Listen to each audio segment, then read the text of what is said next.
हम वही कहेंगे जो हमारा दीन हमको बताता है। रहमतुल्लाहि ताला व बरकातहू। अल्हम्दुलिल्लाह नहमदुहु व नस्तईनुहु व नस्तगफिरुहु व नुअमिनु बिही व नतवक्कलु अलैहि व नऊज़ु बिल्लाहि मिन शुरूरि अंफुसिना व मिन सय्यिआति अअमालिना। मन यहदिहिल्लाहु फला मुदिल्ल लहु व मन युज़लिलहु फला हादिय लहु व नशहदु अल्ला इलाहा इल्लल्लाहु व नशहदु अन्न मुहम्मदन अब्दुहु व रसूलुहु। अम्मा बाद फ़अऊज़ु बिल्लाहि मिनश शैतानिर रजीम। बिस्मिल्लाहिर रहमानिर रहीम। या अय्युहल्लज़ीना आमनू कुतिबा अलैकुमुस्सियाम। सदक़ल्लाहु मौलानल अज़ीम व सदक़ रसूलुहुन नबियुल अमीनुल मकीनुल मतीनुल करीम व नहनु अला ज़ालिका लमिनश शाहिदीना व शाकिरीना वल्हम्दुलिल्लाहि रब्बिल आलमीन। बरादरान इस्लाम, आइए कुछ गुफ्तगू शुनी से पहले एक मर्तबा हुज़ूर अकरम नूरे मुजस्सम सैयद आलम सल्लल्लाहु ताला अलैहि वसल्लम की बारगाह में दुरूद व सलाम का नजराने अक़ीदत पेश करें। पढ़ें अल्लाहुम्मा सल्लि अला सय्यदना शफ़ीना मौलाना मुहम्मदिन बारिक वसल्लिम सल्लु अलैहि सलातम व सलामन अलैका या रसूल अल्लाह सल्लल्लाहु ताला अलैहि वसल्लम। खुतबा मसनूना के बाद मैंने जिस आयत करीमा की तिलावत की है उसमें अल्लाह तबारक व तआला इरशाद फरमाता है, या अय्युहल्लज़ीना आमनू कुतिबा अलैकुमुस्सियाम कमा कुतिबा अलल्लज़ीना मिन क़ब्लिकुम लअल्लकुम तत्तक़ून। कि ऐ ईमान वालो, तुम पर रोज़े को फ़र्ज़ किया गया है जैसा कि तुमसे पहले वाली उम्मतियों पे फ़र्ज़ किया गया था। लअल्लकुम तत्तक़ून, ताकि तुम परहेज़गार बन सको। इस आयत करीमा से अल्लाह तबारक व तआला अपने बंदों को ये बता रहा है कि रोज़ा फ़र्ज़ करने का मकसद ये है कि तुम अल्लाह से डरो। अल्लाह ने रोज़ा को इसलिए फ़र्ज़ किया है ताकि लोग परहेज़गार बने। तो एक मुसलमान उसी वक्त परहेज़गार बन सकता है जब वो अल्लाह से डरेगा। जब एक मुसलमान के अंदर अल्लाह का खौफ, अल्लाह का डर पैदा हो जाएगा तो हर वो काम करेगा जिसका अल्लाह ने हुक्म दिया है, हर वो काम करेगा जिसका रसूलुल्लाह सल्लल्लाहु अलैहि वसल्लम ने हुक्म दिया है, और हर उस काम से बचेगा जिसे अल्लाह और अल्लाह के रसूल सल्लल्लाहु अलैहि वसल्लम ने उसे बचने का हुक्म दिया है। आप देखें, माह रमज़ान में लोगों के दिलों में अल्लाह तबारक व तआला का खौफ रच और बस जाता है। वो लोग जो कभी मस्जिदों का रुख नहीं करते थे, जैसे ही माह रमज़ान शुरू होता है उन्हें देखा गया है कि वह मस्जिदों में सबसे पहले आकर के बैठ जाते हैं और जहाँ तक हो सकता है वो ज़िक्र व अस्कार करते रहते हैं। आप देखें और दिनों में लोग वो काम करते हैं, अल्लाह की नाफरमानी करते हैं, रसूलुल्लाह की नाफरमानी करते हैं, मगर ज़र्रा बराबर उन्हें एहसास नहीं होता। मगर जब रमज़ान का महीना आता है, अल्लाह तबारक व तआला का खौफ ऐसा रच बस जाता है कि शाम का वक्त है, उसके सामने किस्म किस्म की माक़ूलातें हैं, यानी खाने की चीज़ें हैं। प्यास से ज़ुबान काटे हो गई है, ठंडे ठंडे मशरूबात हैं, मगर न उसका हाथ बढ़ रहा है, न चोरी चुपे उसको खाने की कोशिश करता है, बल्कि सब्र करता है। और सब्र ऐसा होता है कि उस सब्र में अल्लाह का डर भी होता है। अगर कह दिया जाए कि खा लो तो कहेगा नहीं, मैं रोज़ा से हूँ, अभी वक्त नहीं हुआ है। ज़ुबानें लड़खड़ा रही हैं, चलने की ताकत नहीं है, अगर रोज़ा से निढाल हो गया है, फिर भी वो वक्त को देखेगा, वक्त में मिनट और सेकंड को भी देखता है कि अभी अल्लाह ने हमें खाने का हुक्म नहीं दिया है, अभी 2 मिनट तो बाकी है, अभी 5 मिनट तो बाकी है, अभी 10-15 सेकंड तो बाकी है, अभी अल्लाह ने हमें खाने का हुक्म नहीं दिया है। लेकिन जैसे ही वक्त होता है तो कहता है अब अल्लाह ने हमें खाने का हुक्म दिया है, अब उसका हाथ बढ़ता है और खाने पीने लगता है। ज़रा गौर करें, और दिनों में गुनाह करता है इंसान, मगर उसे ये एहसास नहीं होता है कि अल्लाह उसे देख रहा है, उसे एहसास नहीं होता है कि अल्लाह ने उसे मुसलमान बनाया है।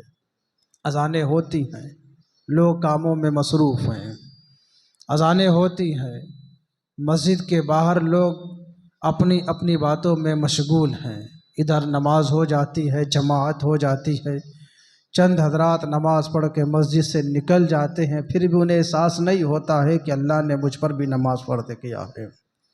हालांकि वो डरने का मकाम है, सोचने का मकाम है कि मैं मुसलमान हूँ और अल्लाह ने हम पे नमाज को फ़र्ज किया है।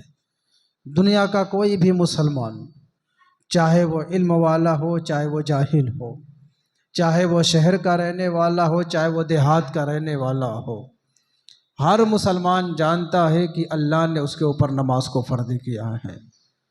हर मुसलमान जानता है कि अल्लाह ने उसके ऊपर नमाज को फ़र्ज किया है, और उसे ये भी मालूम है कि अगर मैं नमाज नहीं पढ़ूँगा तो अल्लाह नाराज़ होगा। उसे ये भी मालूम है मैं नमाज नहीं पढ़ रहा हूँ तो मैं गुनहगार हूँगा। उसे ये भी मालूम है कि नमाज नहीं पढ़ूँगा तो जहन्नम में डाल दिया जाऊँगा। फिर भी लापरवाही, फिर भी सुस्ती, फिर भी काहली, फिर भी अल्लाह का डर नहीं मौजूद है वहाँ पे, तो नमाज छोड़ देता है। इसी तरीके से ख़रीदो फरोख्त के मामले में कमी बेशी से कमो बेश तौल कर रहा है। उसे मालूम है कि ये काम करना गुनाह है, ऐसा करना गलत है, अल्लाह की बारगाह में इसको जवाब देना है, मगर खौफ खुदा नहीं है। और जब खौफ खुदा नहीं है, इस बुनियाद पर वो कम बेशी करता है। इस तरीके से वो ख़रीदो फरोख्त के मामले में जो है कम बेशी करके जो है लोगों को ठगता भी है, एहसास नहीं होता। मगर जब रमज़ान का महीना आता है, जब वो हालत रोज़ा में होता है, तो वो वक्त को देखता है कि ये फजर का वक्त है, रात को लेट सोता है मगर जल्दी उठ जाता है। क्यों उठता है? कि अल्लाह ने मेरे ऊपर रोज़ा को फ़र्ज़ किया है, मुझको रोज़ा रखना है। और सहर कर लेता है, फिर सुस्ती पैदा होती है, दिल करता है, जिस्म कहता है कि सो जाओ, मगर दिल कहता है कि नहीं सोना है, अभी फजर की नमाज अदा करना है। जिस्म कहता है कि अपने जिस्म को आराम दे लो, मगर दिल कहता है कि नहीं, अभी फजर की नमाज अदा करना है। अगर मैंने फजर की नमाज अदा नहीं की तो ऐसा रोज़ा रखने से क्या फ़ायदा।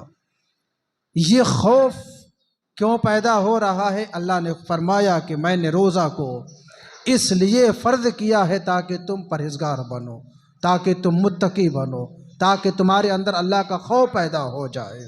आप देखें, एक रोज़ा रखने वाला जब हालत रोज़ा में रहता है तो नमाज की पाबंदी करता है, कुरान की तरफ आगे बढ़ता है, कुरान की तिलावत करता है। आप देखें, दिन भर रोज़ा रखने वाला रोज़ा रखता है और जब अफ्तार कर लेता है तो एक इंसान है, जिस्म है, उसका तकाजा ये है कि सुस्ती पैदा हो जाती है। अब उसका जिस्म कहता है कि तुम आराम करो, मगर उसके दिल में रहता है, ये खौफ रहता है कि अभी इशा का वक्त होने वाला है, अभी हमें इशा की नमाज़ पढ़ना है। फिर इशा की नमाज के बाद 20 रकात तरावी पढ़ना है। ज़रा गौर करें, वो कहता है कि नहीं, तरावी भी पढ़ना ज़रूरी है, माह रमज़ान है, रोज़ा से हूँ, तरावी नहीं पढ़ूंगा तो मतलब क्या है? यानी जब वो रोज़े की हालत में रहता है तो उसके दिल के अंदर कितना खौफ पैदा होता है। अगर यही खौफ रमज़ान के बाद भी हो जाए, अगर यही अल्लाह का डर रमज़ान के अलावा हो जाए, तो फिर इस तरीके से हम जलील ख़ार नहीं होंगे। वो 313 थे तो लरसता था ज़माना, आज हम करोड़ों हैं तो करते हैं गुलामी। आज अगर हम गुलामी कर रहे हैं, आज अगर हम जलील हो रहे हैं, तो इसलिए हो रहे हैं कि हमने कुरान को छोड़ दिया है। अल्लामा इकबाल ने कहा है, वो मुअज़्ज़ज़ थे ज़माने में मुसलमान होकर, वो मुअज़्ज़ज़ थे ज़माने में मुसलमान होकर, आज हम खार हुए तारिक कुरान होकर। यानी अगर आज हम जलील हुए हैं, अगर आज हम सताए जा रहे हैं, तो इसलिए कि हमने कुरान को छोड़ दिया है, हमने कुरान की तिलावत को छोड़ दिया है, कुरान को समझना छोड़ दिया है, कुरान पे अमल करना छोड़ दिया है। तो इस वजह से अल्लाह ने रोज़ा को फ़र्ज किया है। अल्लाह ने रोज़ा को फ़र्ज किया और फ़र्ज करने का मकसद भी बयान किया है कि ऐ ईमान वालो, मैंने रोज़ा फ़र्ज किया है ताकि तुम परहेज़गार बनो। अब ज़रा गौर करें, जो मुसलमान इस महीने की भी ताज़ीम ना करे, जो मुसलमान इस महीने का भी रोज़ा न रखे, उससे बड़ा महरूम और कौन हो सकता है? अल्लाह के रसूल सल्लल्लाहु अलैहि वसल्लम ने इरशाद फरमाया, जो शख्स रमज़ान का एक रोज़ा बग़ैर उज़्र शरई के, बग़ैर बीमारी के छोड़ दे, यानी उज़्र शरई ये है कि वो हालत सफ़र में है, मुसाफिर के लिए रोज़े रखने में रुख्सत है, हालत सफ़र में है तो अल्लाह ने उसे इख्तियार दिया है, चाहे वो सफ़र की हालत में रोज़ा रखे या न रखे। अगर रोज़ा नहीं रख रहा है तो और दिनों में गिनती को पूरी कर ले। अब ये हालत उज़्र है या इस कदर बीमार है कि रोज़ा नहीं रख सकता है, रोज़ा रखेगा तो उसकी बीमारी और बढ़ जाएगी। तो अब शरीयत कहती है, अल्लाह कहता है, अल्लाह के रसूल सल्लल्लाहु अलैहि वसल्लम उसे हुक्म देते हैं कि तुम रोज़ा मत रखो, मगर और दिनों में गिनती पूरी कर लो। अल्लाह के रसूल सल्लल्लाहु अलैहि वसल्लम इरशाद फरमाते हैं, जो शख्स बग़ैर उज़्र के, बग़ैर मजबूरी के अगर एक रोज़ा भी छोड़ देता है, अगर उसके बदले में पूरा साल भी रोज़ा रखेगा तब भी उसके सवाब को नहीं पहुंच सकता है। जरा गौर करें, अगर एक रोज़ा कोई जानबूझ के छोड़ता है और उसके बदले में 365 दिन भी रोज़ा रखेगा, तब भी वो उस रोज़ा के बराबर को नहीं पहुंचेगा। जरा गौर करें, अल्लाह कुरान में क्या फरमाता है कि और दिनों में गिनती पूरी कर लो। खाली गिनती पूरी हो जाएगी, मगर जो है, जो फजीलत है, जो अजमत है, जो रिफ़अत है, जो सवाब मिलना है, वो सिर्फ रमज़ान ही में मिलेगा। और दिनों में अगर तुम करोगे सिर्फ गिनती पूरी होगी, यानी या तो 29 की गिनती पूरी होगी या 30 की गिनती पूरी होगी। इसलिए चाहिए कि हम रोज़ा रखें, रोज़ा रखना हमारे लिए ज़रूरी है। अल्लाह के रसूल सल्लल्लाहु अलैहि वसल्लम इरशाद फरमाते हैं, रोज़ा ढाल है। या रोज़ा ढालने मतलब क्या है? आपको जब कब्र में लेटाया जाएगा और अज़ाब आएगा तो रोज़ा ढाल बन जाएगा और अज़ाब को रोक लेगा।